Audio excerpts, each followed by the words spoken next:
Hello, I'm Deborah Cedillo-Dugan, and welcome to another City Update. This year's election is Tuesday, August 25th for mayor, propositions, and city council members in Districts 1, 3, 5, and 7. And two propositions, 102 and 103, are proposed amendments to the city charter. Joining me today to discuss where and how to vote is City Clerk Cris Meyer. Chris, it's great seeing you as always. Good to see you. Thanks for having me. Well, that was a mouthful. There's a lot going on for this year's city election. So let's talk about what's on the ballot. Okay, there are, as you said, mayor, a citywide race, and then the council members in the odd districts. And then there's 5 propositions. The first one is for voter approval of the general plan.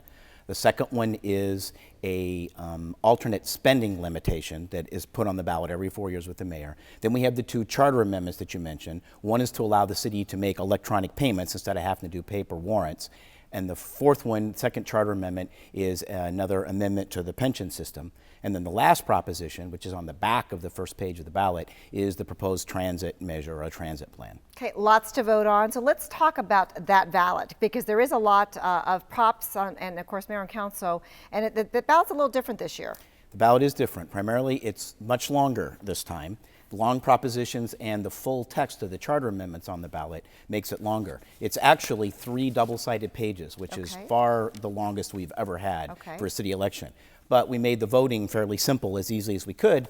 Voters will mark their ballot only on the front and back of page 1 of the ballot. The additional 2 pages are the full text of those charter amendments so that the voters have all of the information to make the decision, but then they can mark their choices on the first sheet, and they only need to return the first sheet. And of course that first sheet is that's their vote. That's what's casted and tabulated. Right, that's what will be counted. Okay, excellent. Okay, well that sounds easy enough. So you're going to get, for our viewers, you're going to get 6 pages, front and back, but the actual ballot that you send and mark is on sheet 1, and you mail that in, or mail it, okay, so let's talk about that, because there are different ways to vote.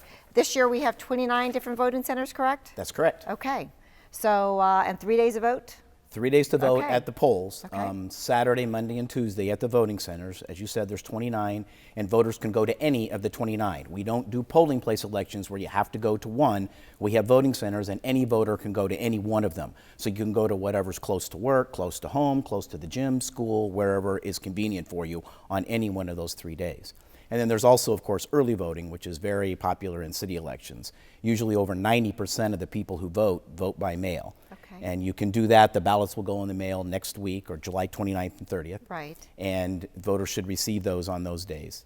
And then you can also vote early in person at City Hall beginning July 29th. Okay, excellent. So those are options. I love the 29 different voting centers, because that does make it convenient. It's like, oh, just run in there real quick. But if you choose to do that, opposed to the mail-in ballots as well. And this information is, of course, available, everything on the web? Yes, everything's in the publicity pamphlet that's mailed to all the registered voter households. That's also online at phoenix.gov elections, so that you can get it there. Okay.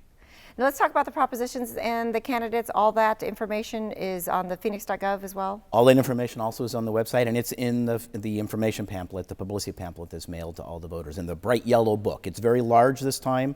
There were 91 arguments filed supporting or opposing the propositions. The most we ever had in the past was 51. Well, so this pamphlet's also the biggest one we've ever had. So this publicity pamphlet is good bedtime reading, correct? That's correct. For front and back. Let's talk about accessibility voting for those that may need some assistance, whether they're hearing impaired, visually impaired, mobility issues. All of the voting locations will have an accessible voting device. Which is designed to allow people with disabilities, whatever they may be, to be able to vote independently. There's large screen, there's audio, there's sip and puff, there's a device that's made for people with physical disabilities to help them be able to choose it and scroll through the ballot, so they can listen to it or look at it and then mark the choices with various assistive devices. Another important, I think, fact and point to make is that everything is also in Spanish, correct? Correct. Everything, the ballot, all the materials, everything is in English and Spanish. Oh, excellent, excellent. Anything I'm missing about this very important election? I think we want to talk about the importance of the 3-day voting, the 29 voting centers, and all of this is online. Correct. And it's easy to vote this year. Right. There is a as far as the voting centers and finding maybe which one you want to go to, obviously if you wait till the last day, just like Christmas Eve and you're shopping, things are busier because most people that vote at the polls wait until the last day. So we encourage you to vote on the Saturday or Monday. But we have an app on the web that you can use like a mobile device or your computer and put in an address, or a mobile device that'll identify where you are, and then it will give you a list of the closest voting centers to where you are, and it will identify with a color flag, either green, yellow, or red, as to how busy that site is. Oh my goodness, that's fabulous. Will Siri tell us where the closest voting center is as well? I haven't tried with Siri. We but need I'm to test sure. that out. Test it and see. Absolutely. Well, Chris, thank you so much for everything you do for the City of Phoenix. City Clerk Cris Meyer sharing with us all his knowledge about the voting coming up. Now remember, city elections are Tuesday, August 25th. For more information on candidates, ballot measures, and propositions, go to phoenix.gov/elections, or you can call 602-261-VOTE. For City Update, I'm Deborah Cedillo Dugan.